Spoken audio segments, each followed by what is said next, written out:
গোপন ষড়যন্ত্রের হোতাকে মেজরের স্ত্রীকে গ্রেফতারের পর ফাঁস চাঞ্চল্যকর তথ্য। ঢাকার অভিজাত এলাকা বিলাসবহুল রিসোর্ট আর তার ভেতরে এক গোপন বৈঠক, যেখানে সরকারের পতনের পরিকল্পনা হচ্ছিল ধাপে ধাপে, ঘরে ঘরে ছড়িয়ে দেওয়ার জন্য। ডিবি পুলিশের তদন্তে উঠে এসেছে চাঞ্চল্যকর তথ্য। মেজর সাদিকুল হকের স্ত্রী সুমাইয়া তাহমিদ জাফরিন ফেসবুকে অপারেশন ঢাকা ব্লকেট নামের গোপন গ্রুপের অ্যাডমিন।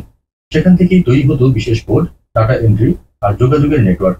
রিসোর্ট, কনভেনশন সেন্টার, এমনকি আবাসিক ফ্ল্যাটে অনুষ্ঠিত হতো এই বৈঠকগুলো। অংশ নিত শত শত ব্যক্তি, তাদের মধ্যে ছিল ছাত্রলীগ ও আওয়ামী লীগের প্রভাবশালী নেতারা, এমনকি অবসরপ্রাপ্ত সরকারি কর্মকর্তাও।